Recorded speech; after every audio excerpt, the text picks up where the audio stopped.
Hi everybody, this is Pastor Daniel. And Zora Ruin. And we're going to read you a great book called Zora, Hurston, and the Chinaberry Tree. And this is a book close to my heart because it's about Zora Neale Hurston, who is the namesake of...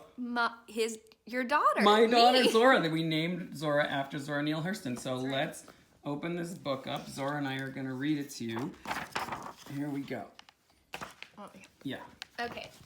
Zora Hurston and the Chinaberry Tree. This is written by William Miller, illustrated by Cornelius Van Wright and Ying Hua Hu. And it's dedicated to Charles Gina, teacher and friend.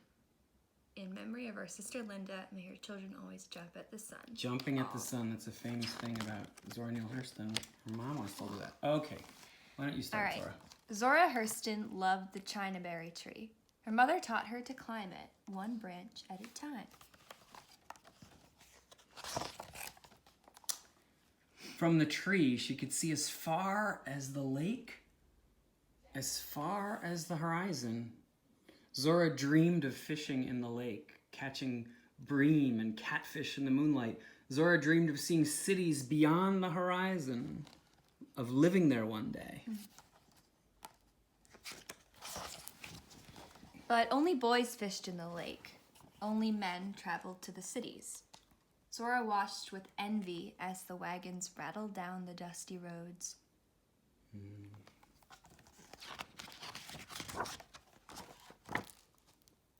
Her father told her to wear a dress, to leave tree climbing to wild boys who had no better way to spend their time. He told her to read the Bible every day, learn verses she could recite in Sunday school. He warned her about girls who didn't obey their fathers, girls who didn't grow up to be young ladies.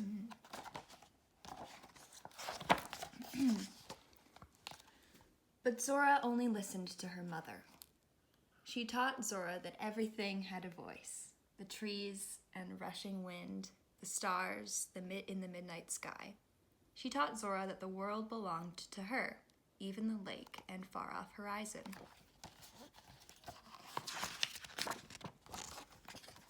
So, Zora went everywhere. She walked into the town store and watched while the men played checkers. She asked questions and more questions until the men taught her how to play.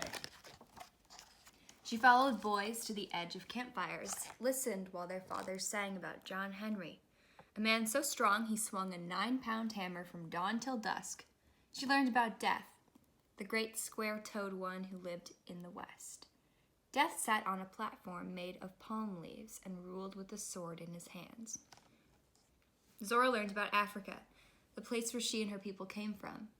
In Africa, they had been kings and queens, builders of cities that stood for thousands of years. They worshipped gods who ruled the sky, the mountains, and the rivers, the stormy sea. ... One morning, Zora's mother didn't feel well. She told Zora not to worry, that soon she'd be well again. She told Zora to go outside and play, to climb her favorite tree, but Zora couldn't play. She saw how tired her mother was. She saw the pain in her eyes. Day after day, Zora sat beside her mother's bed, telling her the stories she had heard beside the campfires. Her mother smiled and asked Zora to always remember what she had learned.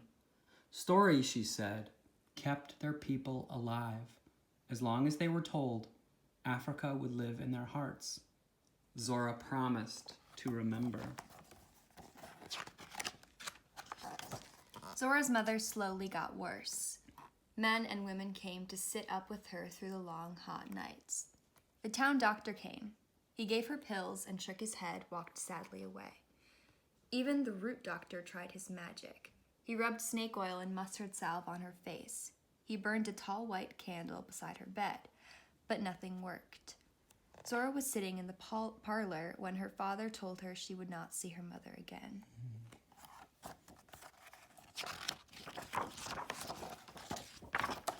Zora felt as if she had died. She watched while the old people stopped the clocks and put sheets on the mirror. She watched while the women cried and the men stared at their Sunday shoes. But then she could sit still no more. Zora ran from the house. ran all the way to the Chinaberry tree.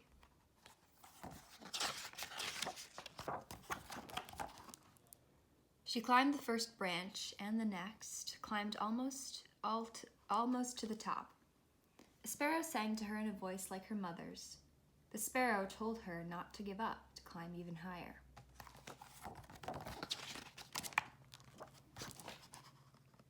From the top of the tree, Zora saw again the world her mother had given her.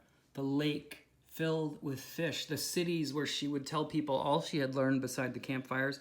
Zora promised her mother that she would never stop climbing. She would always reach for the newborn sky, always jump at the morning sun. Here's a great author's note. Go ahead, Zora. Okay. Zora Hurston was born in 1891. She grew up in Eatonville, Florida, the first all-black incorporated town in America. At an early age, she was exposed to the rich oral tradition of her community, stories, songs, and folk tales that celebrated African American life. Zora attended Howard University and Barnard College, where she studied anthropology. She traveled throughout the South, recording the folk tales of her people. She published these stories in a collection called Mules and Men. Zora was also the author of many works of fiction. Her most famous novel, Their Eyes Were Watching God, is a classic of African American literature. Yay. The stories live on through Yes, they do. Zora and the Chinaberry tree. So thanks everybody for joining us, and we'll see you again for another story. Yep. Have a good day. Bye. Bye.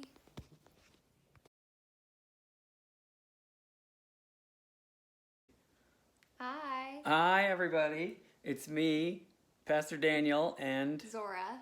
we're gonna read a. See, where did it go? Where did what go? The flip thing. You can't turn it around once it's already recorded. Oh, I have to flip it back. You can't flip it back. Hi, wait.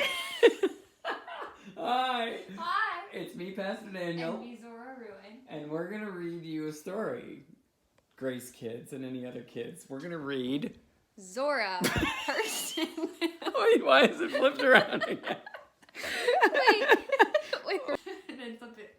Okay, Flip here we your go. hand. Hi, everybody. Hi. It's me, Pastor Daniel, and this is Start our, over. our third take. Well, no, it's we can just edit it. I'll just edit it. Okay. So whenever we're ready. Okay. Ready? Yes. Okay. Hi, everybody. It's me, Pastor Daniel, And me, Zora. and we're gonna read one of our favorite books. Well, actually, I think it's actually not one of our favorite books. The quarantine is getting to Okay, let's try it again. Okay, ready? 1, 2, 3. All right.